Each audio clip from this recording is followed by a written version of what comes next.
আসসালামু আলাইকুম গাইস। আশা করি আপনারা সবাই ভালো আছেন। আপনাদের দোয়ায় আলহামদুলিল্লাহ আমিও অনেক ভালো আছি। দেখুন গাইস, আমাদের গ্রাম। এখন যাচ্ছি হরদির ওদিকে। আমরা ঘুরতে যাচ্ছি, যে ধান ক্ষেত।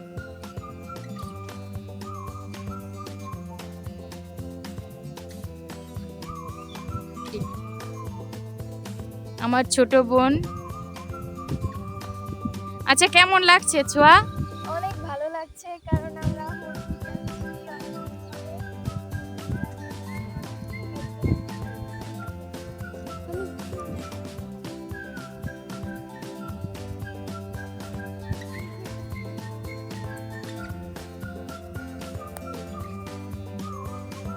আপনারা নিয়ে জানেন।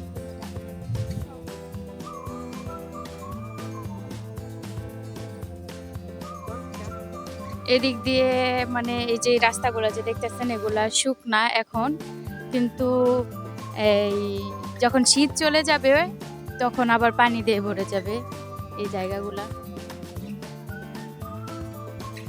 এখন এই যে নদীর ওই জায়গায় যে বোটগুলো, এদিক দিয়ে আমরা বোট দিয়ে ওই পাশে যাই ভোট দিই।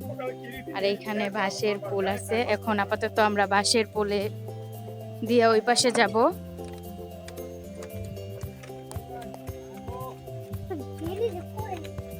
এই যে আমার ছেলে নূর।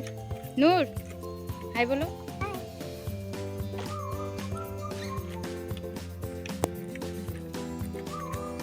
এই যে আমরা বলি ভুট নৌকা, এগুলা দিয়ে ওই পাশে যাই।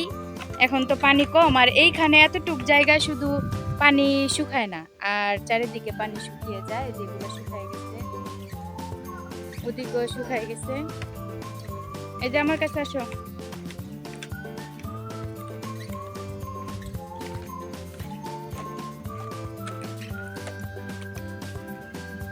ওই পাশে যাব, তারপর আবার হাঁটবো।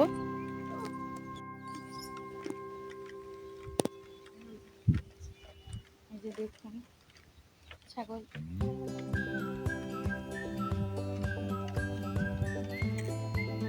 এদিক দিয়ে আবার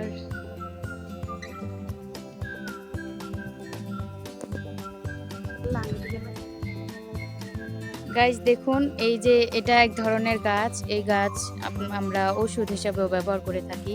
যখন কারো শরীর ব্যথা থাকে তখন এই ঘাসের আর কি এই পাতাগুলো ফালাইয়া এই ডাটাগুলা, এই যে ডাটাগুলা আমরা তরকারি দিয়ে রান্না করে খাই আর কি।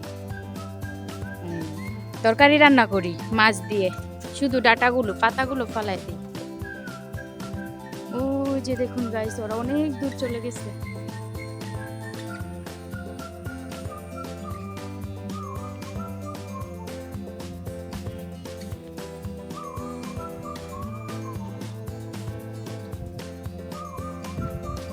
দেখুন গাইস, রাস্তা মাঝখান দিয়ে রাস্তা, চারিদিকে সবুজ ধান ক্ষেত। এগুলা সব ধানে যখন ভরে যাবে তখন আরো বেশি সুন্দর লাগে।